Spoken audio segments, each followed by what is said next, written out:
duty to invite His Excellency, the President of the Republic of Kenya, Uhuru Kenyatta.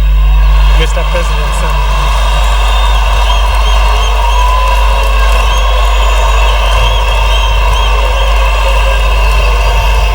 Asante sana.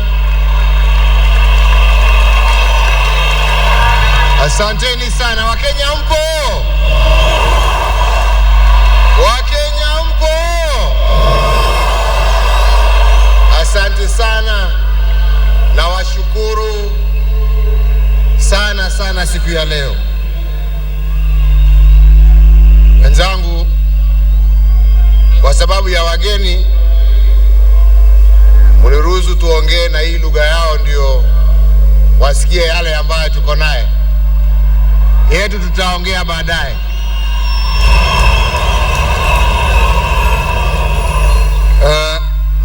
Your Excellencies, heads of state and government, friends of Kenya, fellow Kenyans, ladies and gentlemen, as indeed you are all aware, last week on Thursday, the former president of South Africa, Honorable Nelson Mandela, passed away. There is no doubt that the late Mandela will remain, even in his death, an inspiration to all people of the world who care about humanity and freedom. In this regard, it is therefore befitting that before I proceed any further with my remarks, that we observe a minute of silence to honor this true African icon. I would ask you to be upstanding.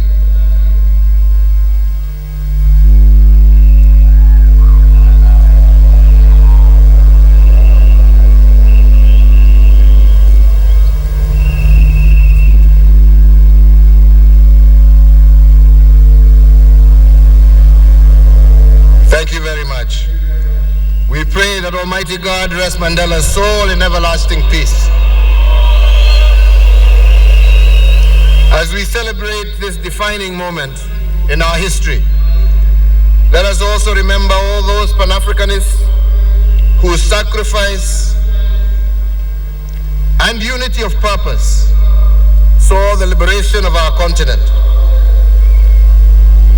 Together with our founding president, Mzee Jomo Kenyatta, Kwame Nkrumah of Ghana, Mwalimu Julius Nyerere of Tanzania, Kenneth Kaunda of Zambia, Algeria's founding president, Ahmed Ben Bella, Nelson Mandela, and many others.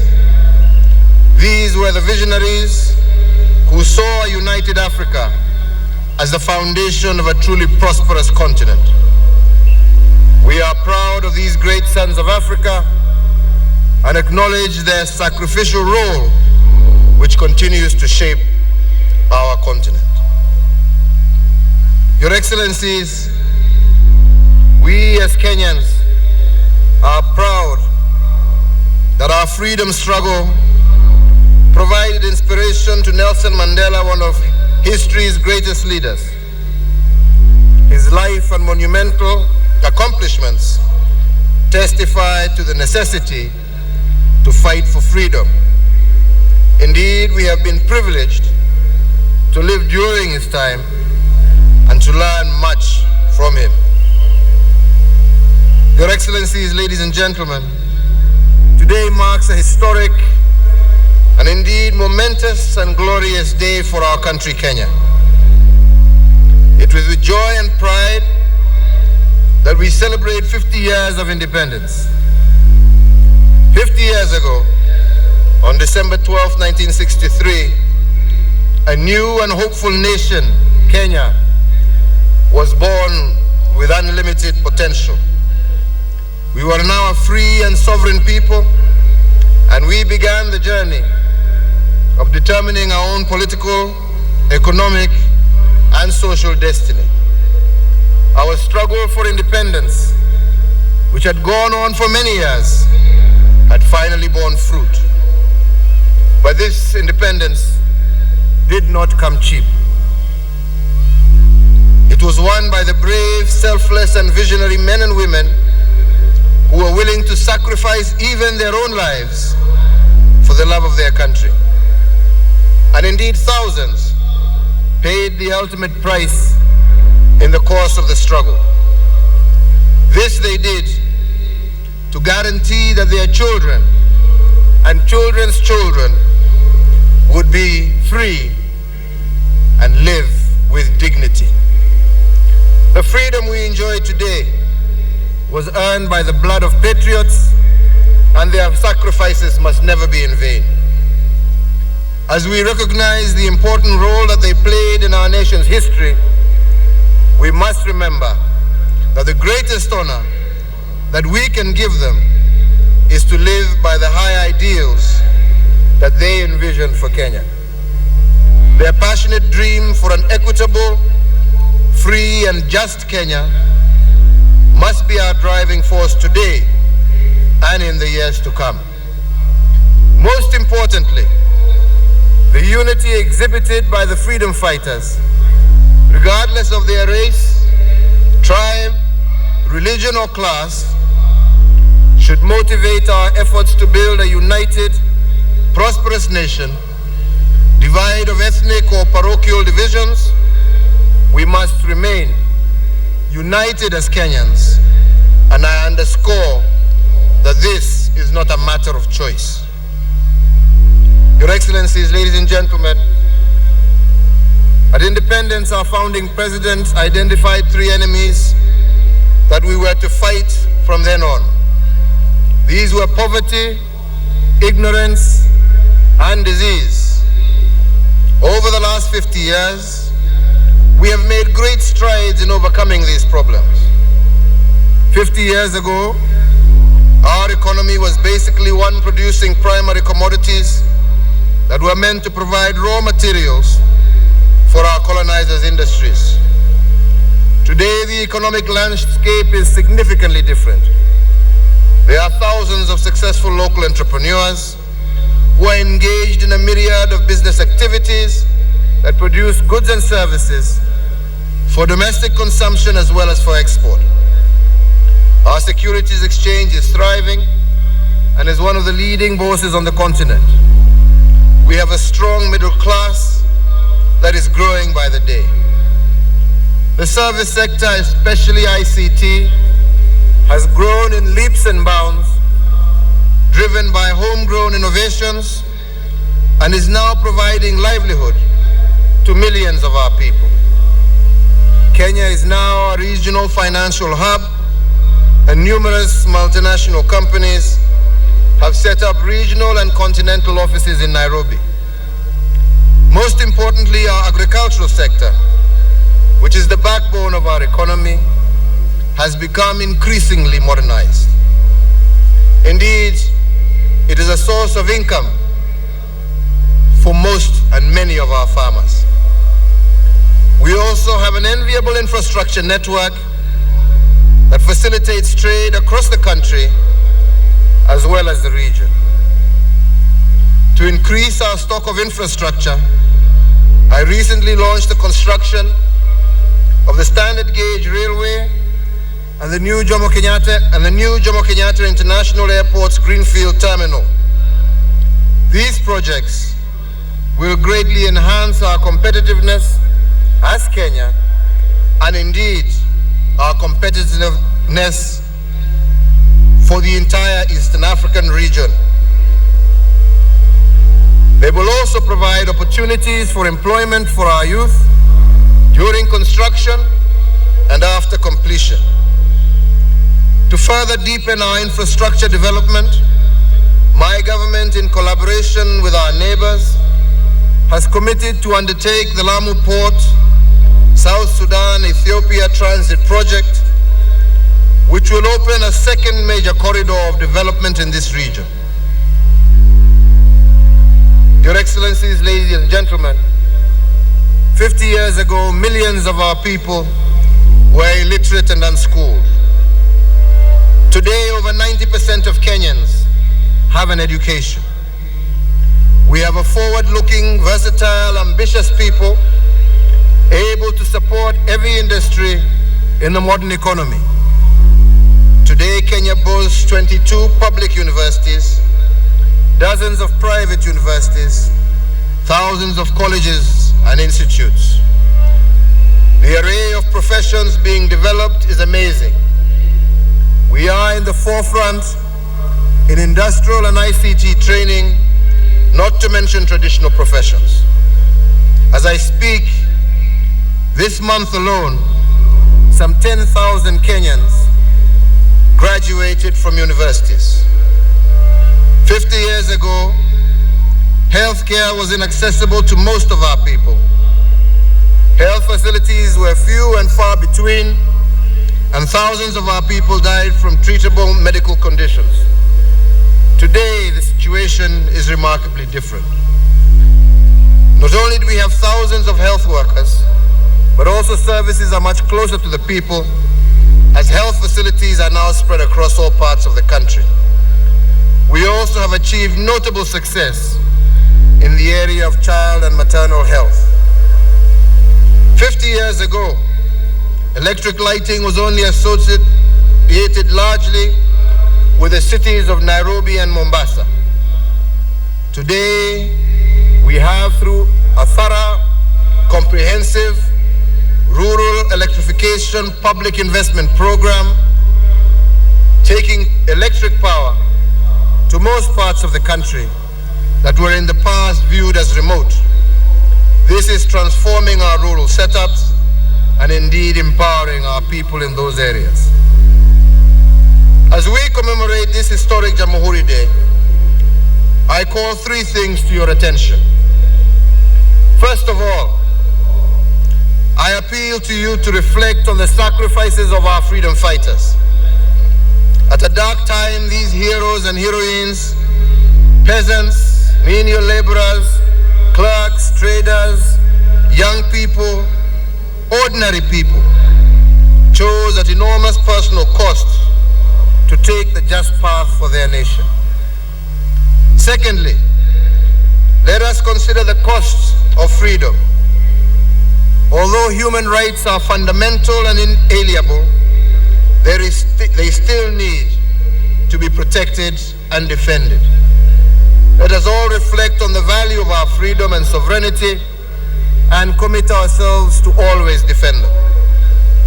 Thirdly, I invite you to consider more deeply the responsibilities that come with freedom. Freedom is meaningful when citizens shoulder their obligations to one another and diligently discharge them. What are these obligations? To treat each other with respect, no matter our cultural differences, to work hard and honestly, to refrain from corruption, to speak our truth, to represent ourselves and each other fairly, to educate ourselves and each other, and to help people lift themselves out of poverty and disease, to work to develop our country in an equitable fashion, to respect laws and abide by them, and to do these things consistently. Your Excellencies, ladies and gentlemen, while we have made significant strides as a nation, let us also face the reality. We have yet to reach the promised land. Over the last 5 decades, we have missed opportunities to be the best of the best in the world. With excellent economic plans and resources exported to build other nations, our infrastructure has not been sufficient to meet our developmental needs. Our social and political environment has been susceptible to manipulation and practices that have made it difficult to reduce inequality in a meaningful manner. This in turn has led to disenchantment, insecurity, and suffering. In addition, our competing ethnic and political interests connive to override the national interest with serious repercussions. This tragically has on occasion led to violence and loss of life and property. But in the year 2010, we as a nation chose to renew the faith with our founding fathers. In 2010, we gave ourselves a constitution that affirms the sovereignty of the people of Kenya and puts our destiny in our own hands. The Charter instituted equality and evolution. We agreed on how we shall bake and share the national cake. The challenges we face, I believe, will be overcome more significantly when devolution effectively works and the counties play their intended role in our development efforts. The counties are the new centers of growth, resource mobilization, and utilization. The 47 counties must catalytically revamp our development as they embrace a strait of healthy competition in their development initiatives. I have indeed been very impressed by some of the initiatives taken by county governments to attract investors and mobilize local investment in their counties. I encourage every Kenyan to take a key interest and invest in their county. We should put money into trade and investment activities in the respective rural communities. This will ensure that our young people have meaningful work to do and thus have no energy left to engage in undesirable social activities. Men and women who have excelled in various fields should regularly visit their rural communities and engage with primary and secondary school students and serve as role models as well as mentors for our young people. In the recent past, coal, oil, and other mineral resources with commercial viability have been discovered in various parts of our country. This is an opportunity for Kenya to lift itself to the next level of development through the exploitation of these resources. The government is working on policies to guide the exploitation of these minerals and help us avoid the pitfalls of other mineral-rich countries where they have caused serious environmental degradation, conflict, and social decay. The national government will collaborate with county governments where minerals have been discovered to ensure that the benefits accruing from such minerals also reach the local population. We have in this regard developed a framework covering the mining, processing, and sale of the minerals, and we are committed to strictly abiding by that framework.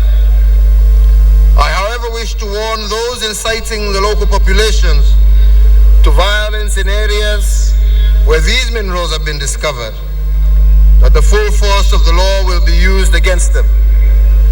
Legitimate concerns and grievances should be resolved through peaceful means. Violence and chaos will not benefit anybody. Violence will not only undermine the full exploitation of these resources and thereby delay the developmental benefits that we all should enjoy. Excellencies, ladies and gentlemen, the world over, it has been proved that national unity is critical to the social economic advancement of any society. National unity is one of my most passionate goals. I pledge to you today, fellow countrymen and women, that national unity and integration will be priority number one of my administration. We must all be ready to fight against negative ethnicity. For too long, our people have suffered from this disease, but now is the time to say that we are tired and we must eliminate it. Ladies and gentlemen, I envision a Kenya where we will all be proud of our diverse heritage but where we unite around our common aspirations as Kenyans, as is indeed enshrined in our Constitution. We have to accept Kenya is our motherland, the land where Kenyans of all nationalities and of all religious faith can live together as brothers and sisters. As we indicated in our manifesto, the Jubilee government believes in one Kenya, a Kenya where every citizen, whoever they are, wherever they live, will have the opportunity to succeed and prosper free of discrimination. Our shared aim is to end meaningless ethnic tensions and rivalry and to unite all our citizens.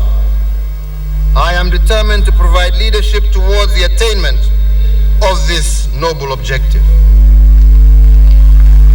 A united Kenya has tremendous potential for growth and development.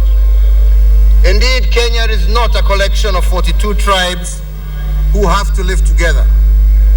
Kenya is one nation assembled by divine providence and held together for the last 50 years by a common will and belief in a collective brighter future for our children, our future generations, and ourselves. Your Excellencies, ladies and gentlemen, Africa has always stood by Kenya as we seek integration and growth. And we, in return, will always stand by Africa, which is now the center of our nation's economic policy. As I stated in my inauguration earlier this year, and again when I addressed the African Union in my maiden speech, Kenya's national interest is anchored on regional and continental integration. This year, the African Union, like Kenya, is celebrating its 50th anniversary. In 1963, when our pioneers established the OAU, their vision was to realize political, social, and economic integration as a means of achieving prosperity, peace, and growth. Considerable progress has been made towards regional integration, but a lot still remains to be done. In Eastern Africa, the EAC partner states have committed to a customs union, achieving a monetary union, and eventually our aim is to achieve a political federation.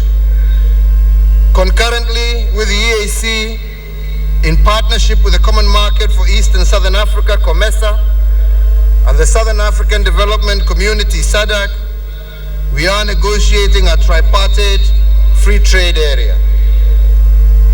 The high growth rate that Africa has attained was spurred by prudent macroeconomic policies adopted by a large number of African states.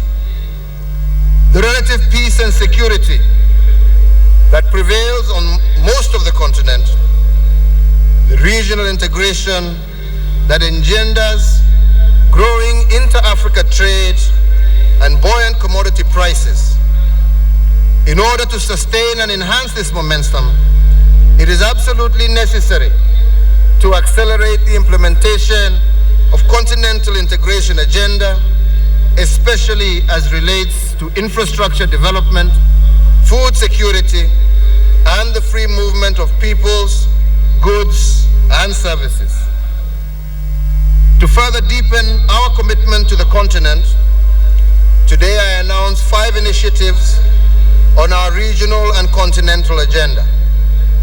First, Kenya will contribute to a brigade to be part of the rapid response mechanism as part of the Africa Peace and Security Architecture agreed during the last Assembly of AU Heads of state and government.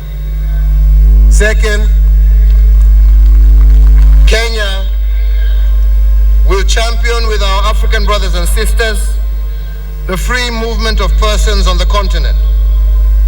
Today, we announce that any African passport will obtain a visa on arrival in Kenya based on the principle of reciprocity.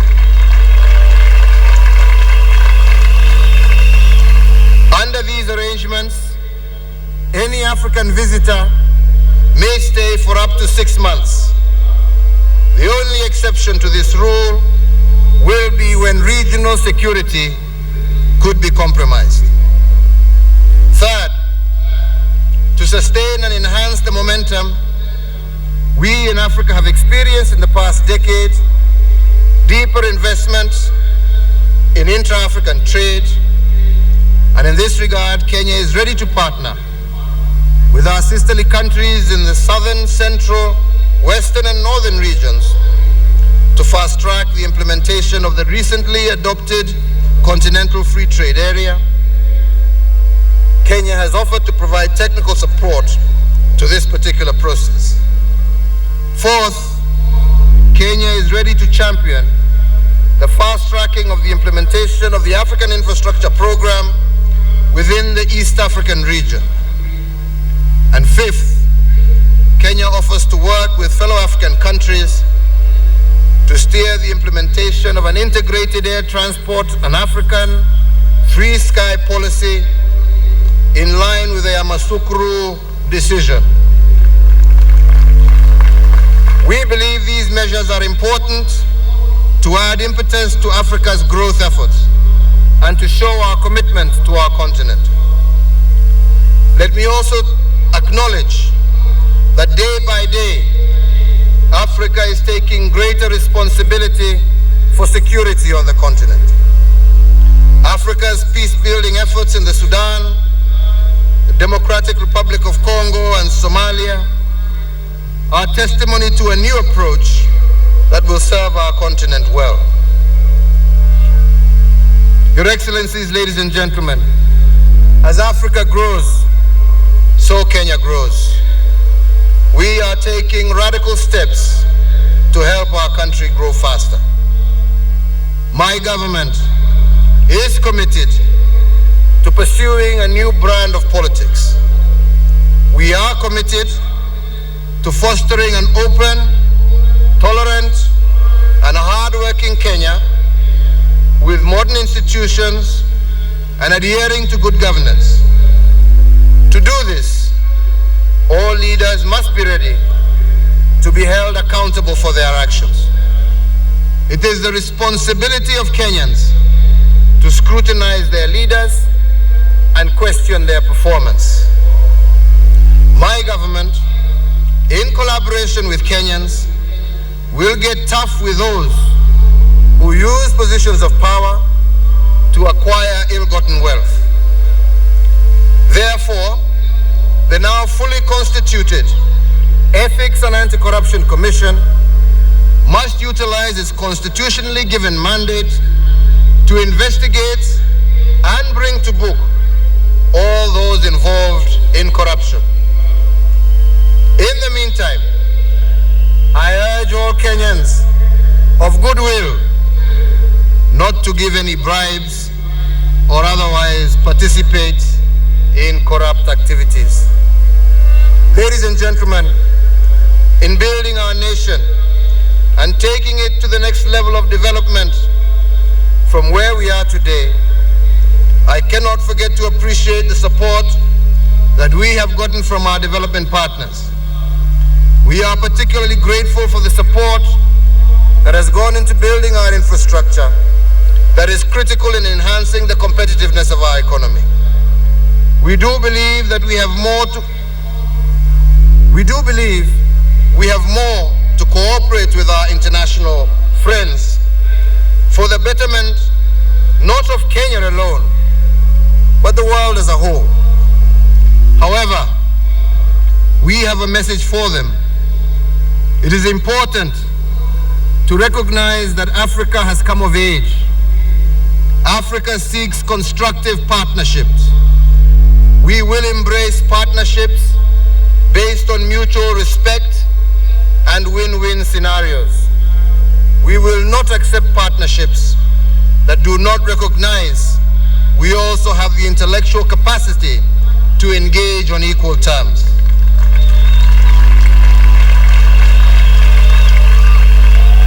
Africa has a voice, and 50 years after independence, Africa demands that its voice must be heard. In conclusion, I believe that Kenya is on the verge of becoming a middle-income country with high standards of living as laid out in our Vision 2030.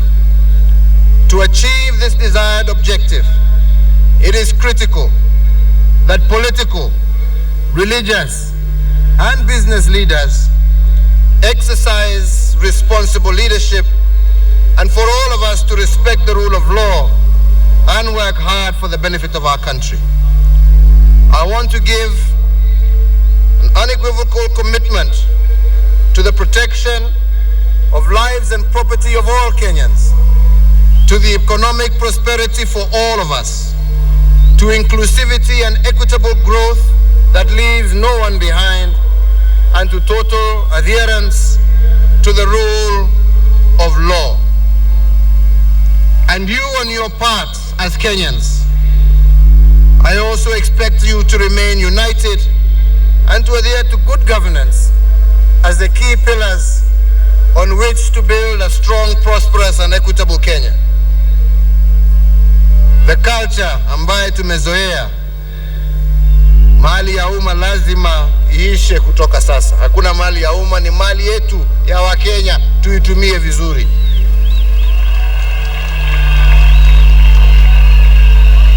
Our forefathers succeeded in the struggle for our freedom because they were united, and above all, they were men and women of integrity.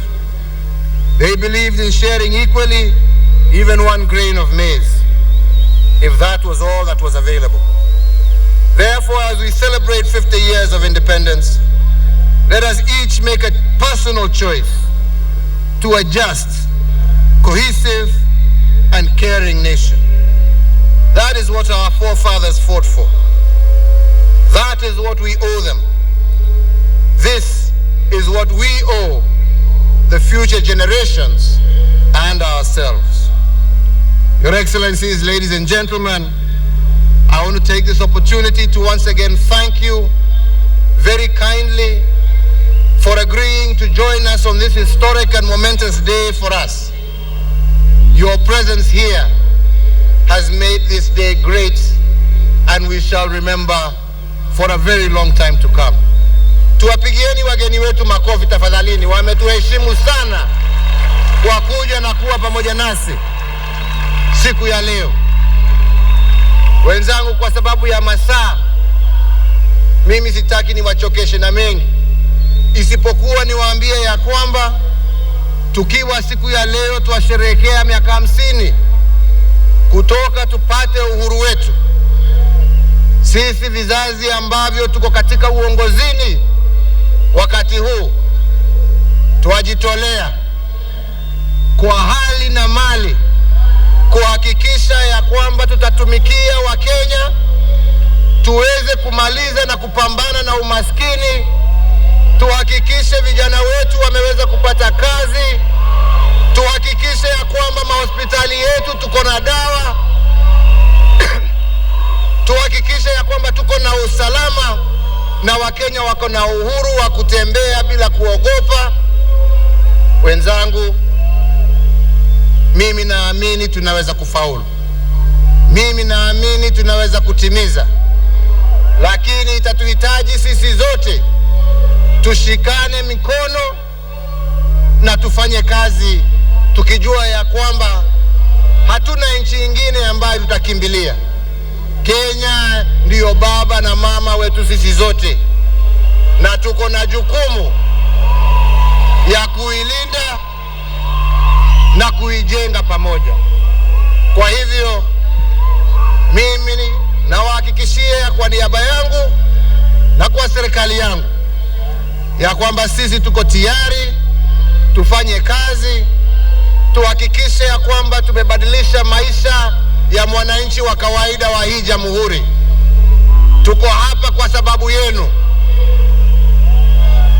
na sisi kama viongozi tubadilishe yale ya kufikiria ya kwamba wananchi wako hapo kutumikia viongozi. Viongozi sisi ndio tuko hapa kuwatumikia wananchi ambao wametupatia kura, na yastahili tuwatumikie na tusibague rangi, kabila au dini. Mkenya ni Mkenya pahali popote alipo. Nashukuru ndugu zangu Mheshimiwa Raila Odinga na Mheshimiwa Kalonzo Musyoka. Nawashukuru kwa sababu upinzani ni part and parcel ya demokrasia yetu. Lakini upinzani jameni si adui. Tunaweza tupingane, lakini mwishowe sisi ni mandugu na lazima tuje pamoja na tufanye kazi kwa niaba ya wananchi ambao wametupatia nafasi hii. Kwa hivyo wenzangu, kwa hayo machache na mengi, Mungu awabariki. Wakati sasa tunaenda likizo ya Krismasi na mwaka mpya, na watakia Wakenya kila laheri. Tuende nyumbani, tujienjoy. Mzee ako hapa alituambia tujienjoy. Lakini ya kwamba hata tukijienjoy tusiende zaidi bana, tuweke mpango kidogo. Haswa nyinyi vijana, tujichunge kwa mabarabara, mambo ya road accidents na mambo mengine, tuweze kuchunga usalama wetu pahali popote tulipo. Kwa hivyo kwa hayo machache, Mungu awabariki, Mungu alinde, na Mungu aendelee kuiongoza taifa letu la Kenya. Asanteni sana.